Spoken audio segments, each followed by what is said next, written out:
Hello, and welcome to the Scott Mize Show, a podcast focused on health, diet, bodybuilding, and philosophy.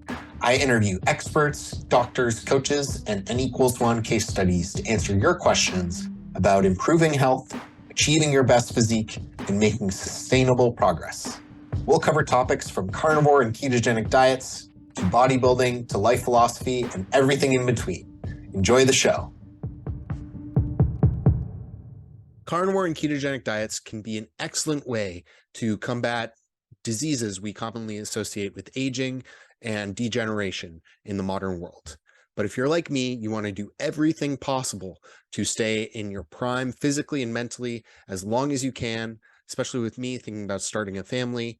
I really value the most research-backed ingredients and science for bettering the aging process.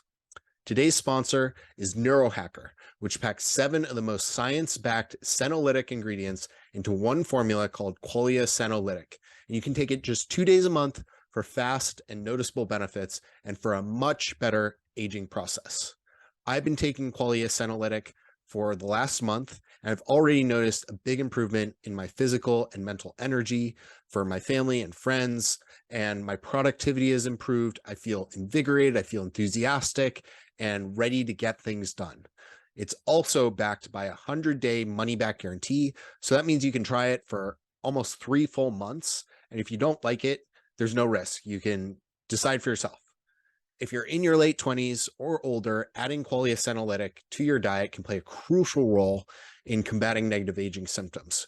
Go to neurohacker.com/Scott for up to 50% off Polyacinolytic, and as a listener of the show, you can use code SCOTT at checkout for an extra 15% off your first purchase. Again, it's risk-free. Just go to neurohacker.com/Scott to try Polyacinolytic with code SCOTT and start aging on your own terms. Thanks, and back to the show.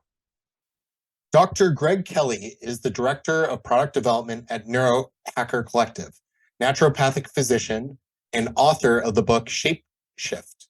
He was the editor of the Journal of Alternative Medicine Review and has been an instructor at the University of Bridgeport in the College of Naturopathic Medicine, where he taught classes in advanced clinical nutrition, counseling skills, and doctor-patient relationships.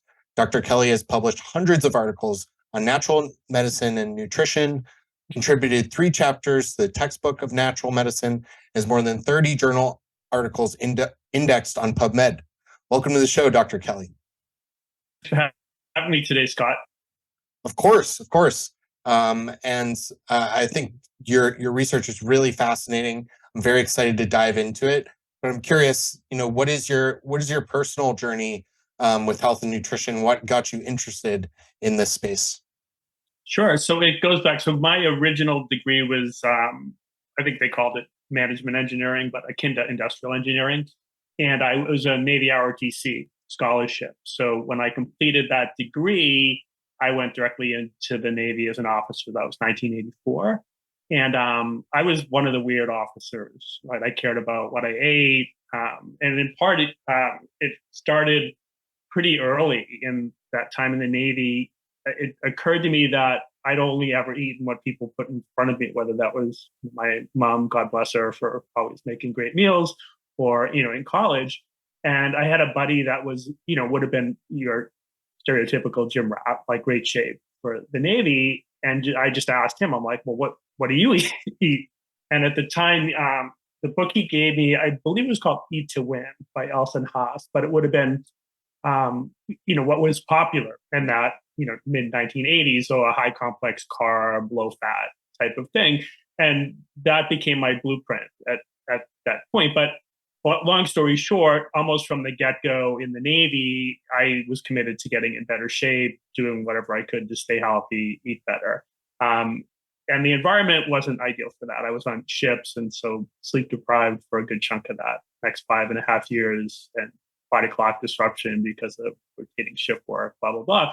But long story short, before I got out of the Navy, at that point, I had to give a year's notice, just in essence, so that my current orders would be fulfilled and I wouldn't get new ones.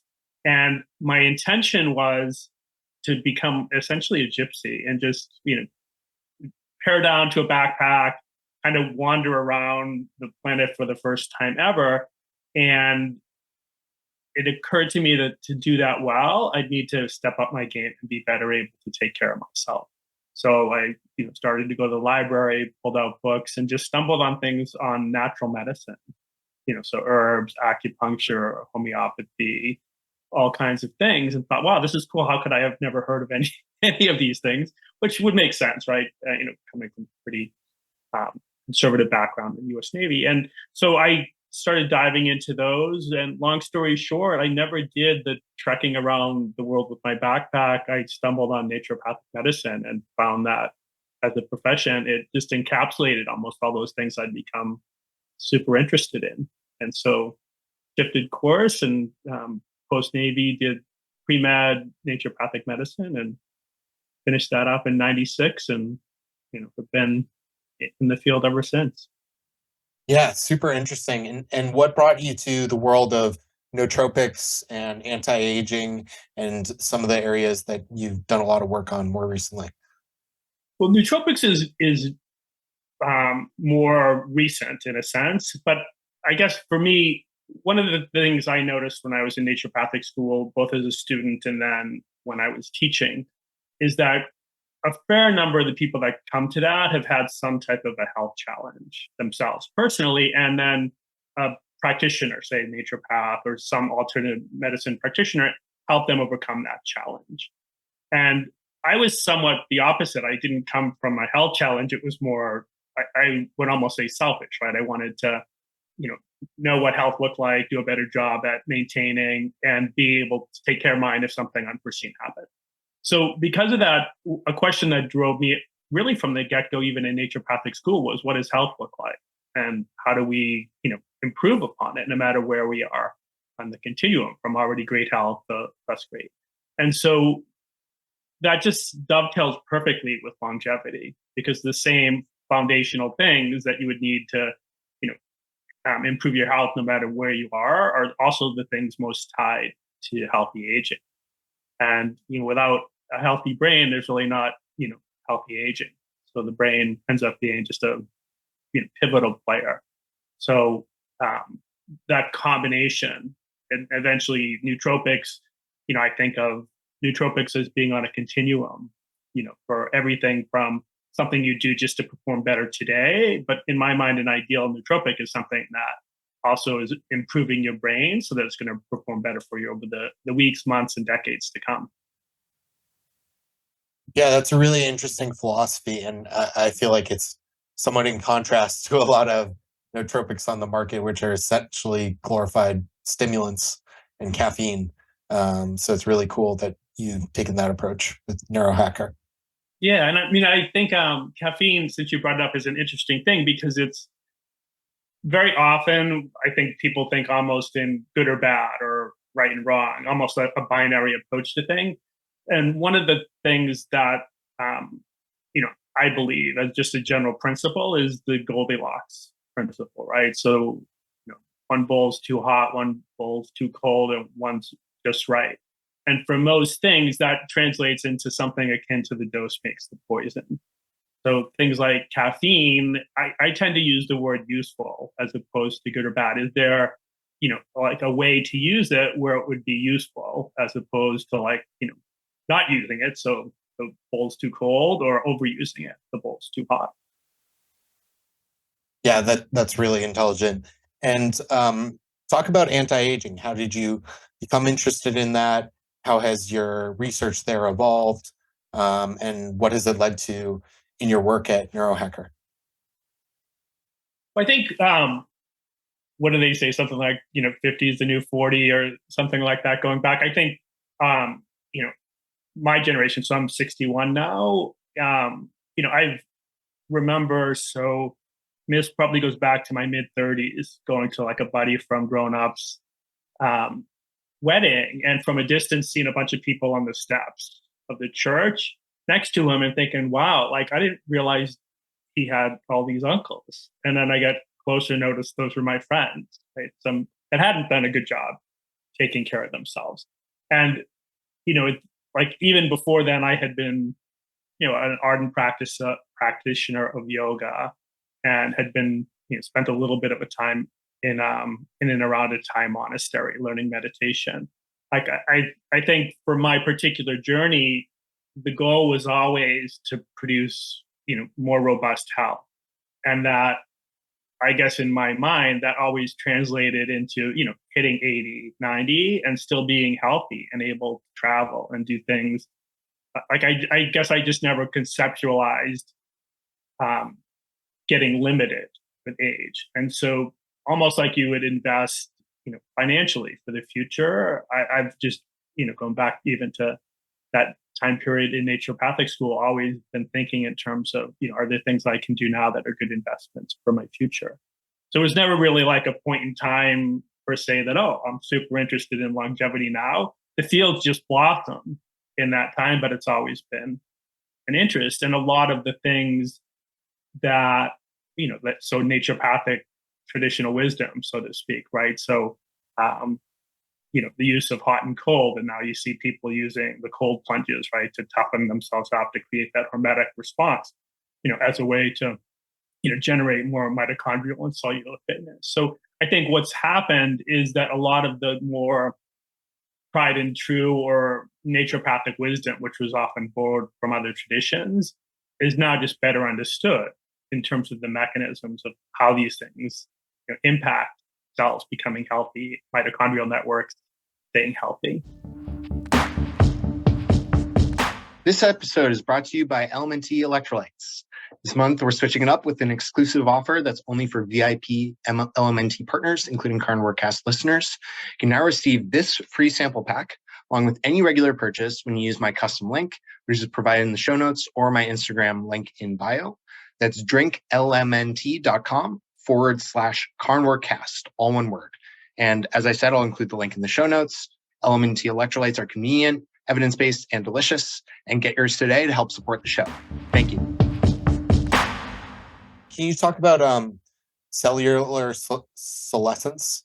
And I may be pronouncing that wrong. But what is senescence and how does it affect us? Yeah, so senescence just literally translates as aging. It's from some, I think they're Latin words. But I guess stepping back a bit, there's generally thought to be two big camps in the anti-aging community. One would essentially say that the reason we age or experience aging with the decline in health and symptoms is because of damage accumulation in our cells, mitochondria, tissues. Another camp would say that we're programmed to age. That once we've reproduced, our genes have done their part, and so there's almost a built-in software program that just says, okay, start to experience aging. And there's probably like truth to both camps. But what's then emerged in that longevity world was originally called the 9 hallmarks of aging. The idea being that organisms, whether they're flies, mice, primates like monkeys or us, we all experience certain characteristics as we age. And one of those original 9 was called cellular senescence. And the idea being is that so cells can make clones of themselves, divide, basically create son and daughter cells, right? That's called mitosis. A senescent cell is one that can no longer do that. It's been frozen. So in a sense, it's a cell that's still lingering in the tissues, but can't now make copies of itself. So that's really what defines senescence as a category. But within that category, there's all kinds of, I guess, nuances of, what would be a senescent cell. And the original work came out of something in 1961. But basically, it used to be thought that if you put cells in a culture, and as long as there was enough nutrients, that cell line would just keep reproducing itself forever. And what happened in 1961, this researcher named Hayflick discovered that after about 50 divisions, cells would no longer make clones of themselves. They just stopped dividing. And so that became termed senescence, that inability for a cell to continue making copies of itself past a certain point. And I would say more specifically, that's what would be called replicative senescence in today's lingo. And what eventually was found is that the reason for that is because of telomeres. Telomeres are these caps at the end of DNA that don't replicate. So each time we make a copy of our DNA, we lose a little bit at the edge. Those are the telomeres, or became known as telomeres. And at some point, when that telomere attrition, we've lost enough chunks, a cell will execute a stress response and just say, okay, I'm not going to make copies. And that makes sense because we don't want to copy damaged DNA, right? So if there's a possibility of damage, then the cell will say enough.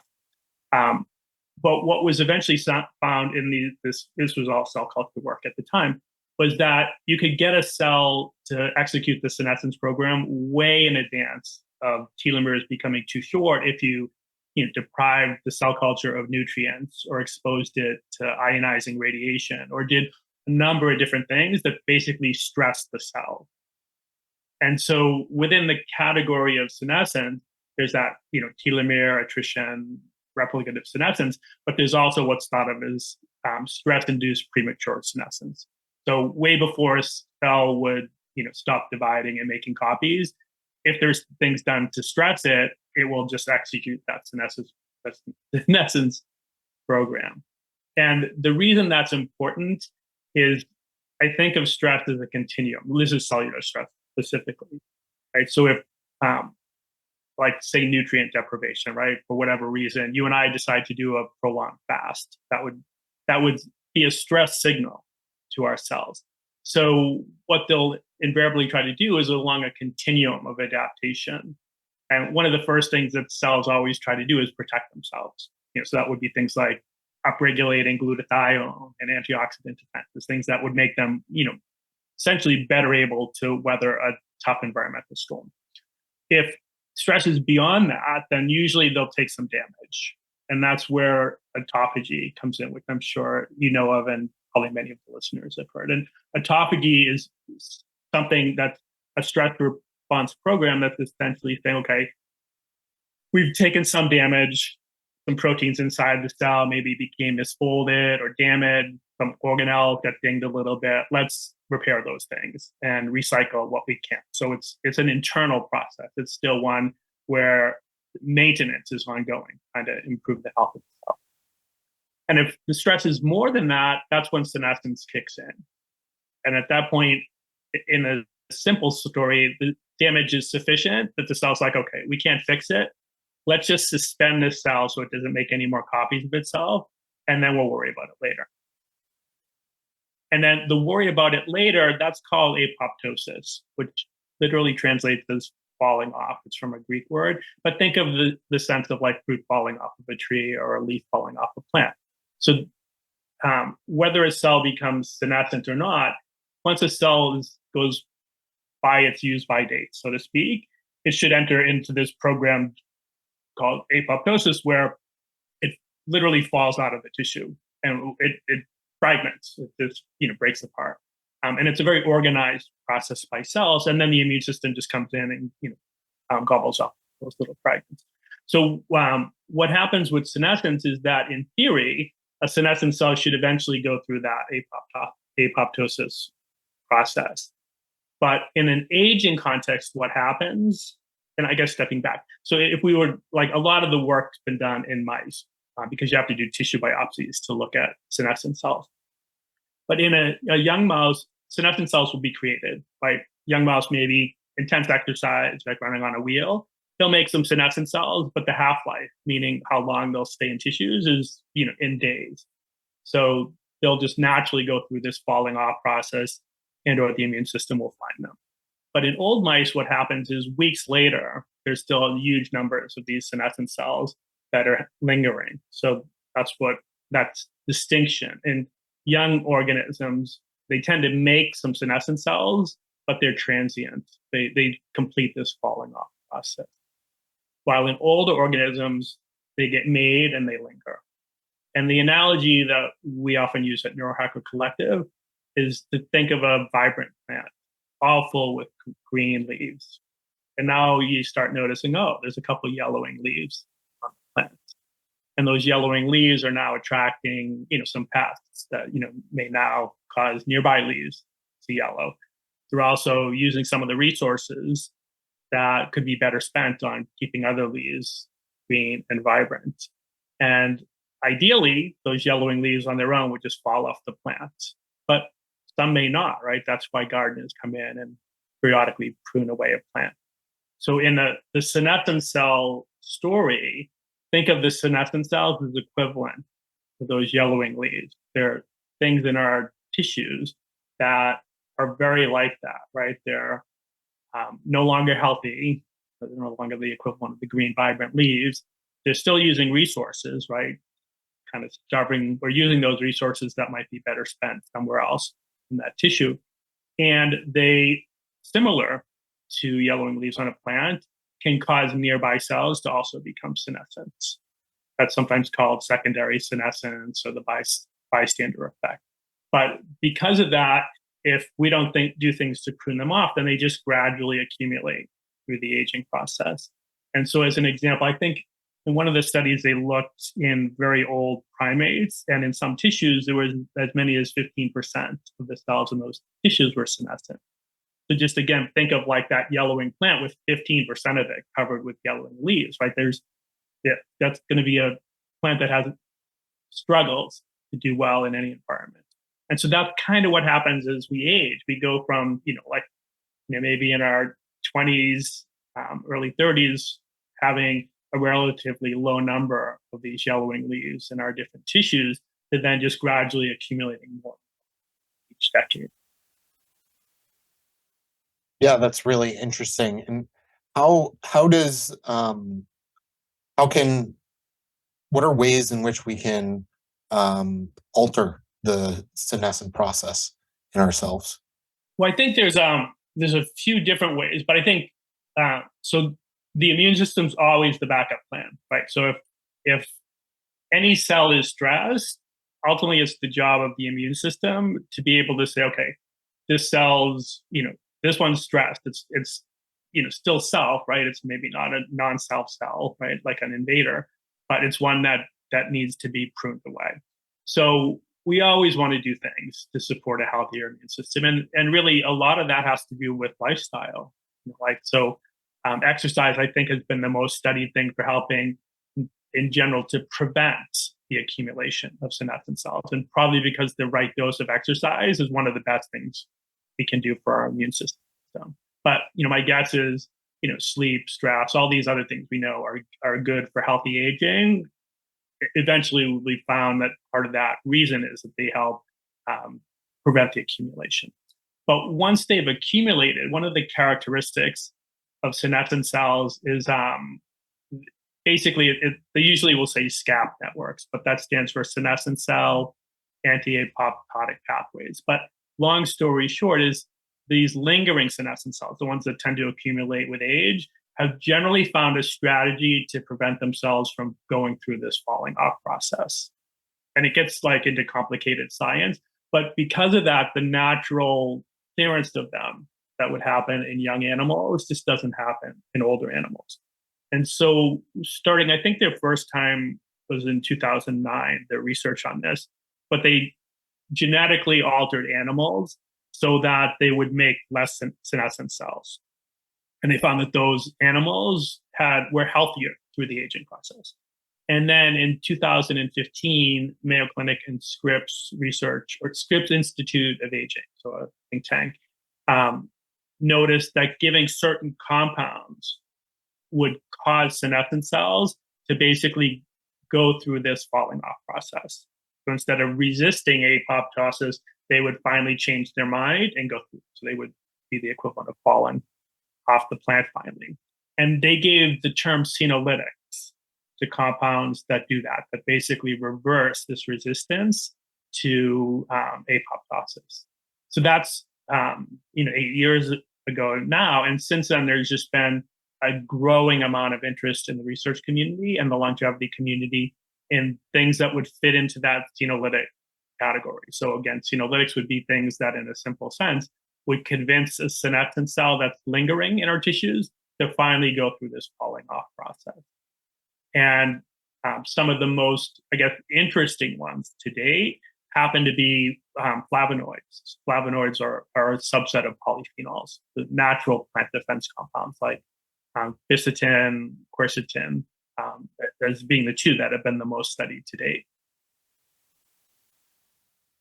And can you talk about qualia senolytic and what it does, how it works, and how it can help complement some of these things? Yeah, so Polyacinolytic, we launched about a year ago. And I guess stepping back before we get to that, so one of the ways in animal studies and the ongoing human studies is that senolytics aren't like a vitamin that you would take, like a low dose every day. From the get-go, what they termed was a hit and run approach. But the general idea is that I mentioned that senescent cells we would normally make. So, as an example, if you and I did something that resulted in an injury, we injured our tissue because of overtraining, something like that, we're going to make some senescent cells. Part of what they do is useful. Right? I mentioned earlier, I like that idea of useful versus good or bad. So senescent cells aren't all bad. These transient ones we would make after some kind of a trauma, they help to call the immune system in and to help regenerate tissue. What are problematic are these ones lingering that don't fall off the plant. And so one of the ideas almost from the get-go with senolytics was this hit and run dosing. Let's just do a high dose of these things that can help, this falling off or pruning away process, but let's not do them every day and interfere with potentially good things senescent cells may be doing as well. And so Polyacinolytic was created with that understanding in mind. So it's something that, like, as an example, I do it my first weekend of the month. So I just took Polyacinolytic these last couple days, the first Monday of the month, at least when we're recording this.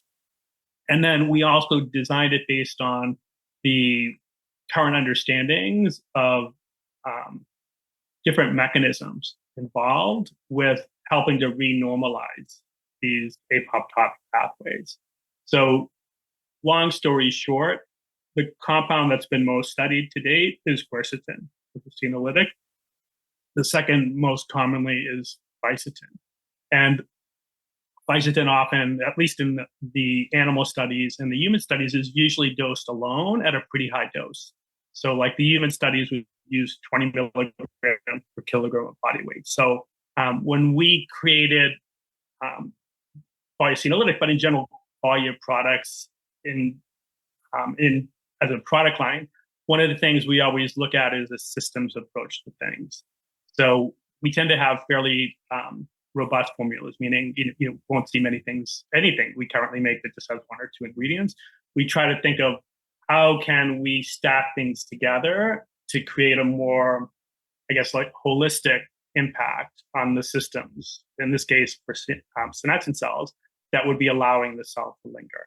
So, we Polyacinolytic combines quercetin, quercetin, but then other plant compounds that help overcome other sticking points of senescent cells. So hyperlongamine is a alkaloid from long pepper, an Ayurvedic rejuvenator. We also use some turmeric and milk thistle. And the goal is to understand the mechanisms that cells are using to linger and help add things that collectively will normalize those SCAP pathways. So that was Polyacinolytic. That's led to that product, and it's been very successful for us. I know I started taking it in our R&D phase.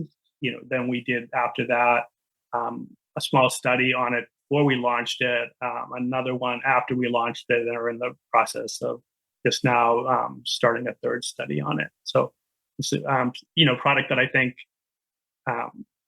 like when we first made it, part of the at least internal conversation at Neurohacker Collective was, we'd like to take something like this. So let's just make it for ourselves. There'll probably be a small subset of biohackers and people in the longevity communication that, like us, think, oh, this is cool. I'd like to take this. So we've been very surprised that it's been as well embraced as it has, because we never, it's a product that requires a fair amount of education just to understand why you would take it. Yeah, it's really impressive. And can you talk about maybe whichever study you'd like to, but maybe the pilot study, the impact on the RAND SF36. Sure. Yeah. So that was the second study. So the RAND SF36, and SF just stands for short form. And RAND, the research think tank, created this way back, like 30 years ago, as a general health questionnaire. So the SF36 has what usually are thought of as concepts, but you can just think of them as subcategories built into it. So, one would be, general health. Another would be emotional health. Third would be physical health. So there's these different concepts built into it. And so we thought that would be a great questionnaire to use to see, I guess stepping back, one of the ideas of qualia is a philosophical term, but it has to do with a person's subjective experience of the world. So, how do you, versus me, experience something? And so we've always thought of ourselves as a company that very much values creating products that people can experience, that they can be felt products. So anyways, we wanted to get a sense of it within this general health questionnaire, where there's certain domains that people routinely experience a benefit in from taking several cycles of polyacinolytic. And by a cycle, what I mean is take for 2 days, have some duration of vacation from it where you don't take it, and then retake for 2 days. So that would, each 2 days would be one cycle. So what we did is had people do 3 cycles of it. And we noticed in 5 of the 6 concepts, people, the group of people that we put through this study, had improvements, and in pretty wide areas. But one of the most, I guess, impressive was the percentage improvement in things that were in the emotional health category. That surprised us. That's really cool. And I didn't hear about the first study. What was that one about? Yeah, so one of the things we always do before launching a new product is we'll do some type of what we call a pre-marketing beta study. So we'll recruit people, have them do the product, and then use typically again some type of a standardized questionnaire. So if we were doing sleep, we might use something that's been used in a lot of sleep studies. If we were doing a cognition thing, we would use a questionnaire more geared to that. So in this case, we were so I guess stepping back, there's no great lab test you can do that's a direct correspondent to senescent cells, and it's because senescent cells they'll use the word heterogeneous, but there's no one great marker that says, oh, this is a senescent cell, this isn't. So there's labs working on that, but one of our struggles was we wanted to do some kind of a study before we moved polyacinolytic into production and then selling it. And we're thinking, well, what can we actually measure that might be meaningful? And noticed that in a couple of the ongoing studies registered on clinicaltrials.gov, they were using questionnaires related to what I think of as activities of daily living and flexibility. So as someone gets older, it's very common that they become less flexible. It becomes more painful to bend over and touch your toes. And then they can start to struggle with things like walking up and down stairs that cause some discomfort, as an example, or taking groceries out of the car, all things like this. So what we decided to do was use that as our questionnaire, and we recruited people that already were having some challenges in these areas and had them do 3 cycles of polyacinolytic over about a 5-week period, just to crunch down the amount of time in the study. And what we saw is that for the group as a whole, there was about a 50% improvement in these different areas. So that got us excited. That's a pretty big difference in such a short period of time. Yeah, that's amazing. Really powerful. Well, thank you so much, Dr. Kelly. It's been awesome to get to know you and hear about your story and the awesome things going on at Qualia, or at Neurohacker, excuse me, including Qualia and Senolytic. If folks want to check out Senolytic, I'll have a link in the show notes, and you can use code Scott to save. And where else can people find you, Dr. Kelly? And I'll have links to everything in the show notes. Well, Neurohacker, we do a great job on social media. It's not me personally. I help out the woman, Tina. That really is the star there. But Instagram, would be the best place to follow us. That's where we commit to really trying to educate and inform people. Me personally, you'll see I write a lot of the content that shows up on our blog. So like for the Polyacinolytic as an example, there's a blog post, The Formulator's View of Polyacinolytic, where I go into more detail in terms of what is a senescent cell and the ingredients that are in polyacinolytic, why we chose them, why we included the amount in a serving, the dose that we do. So the best place to see how I think about things is those types of blog posts. Perfect. I'll have links to that in the show notes. And thanks again for your time today, Dr. Kelly. It's been a pleasure. Thanks for having me, Scott. Thank you for listening to the show. You can find The Scott Mize Show on Instagram, YouTube, Facebook, and Twitter. Please leave a comment, like, review, or share the podcast with your friends or followers. It helps more people find the show.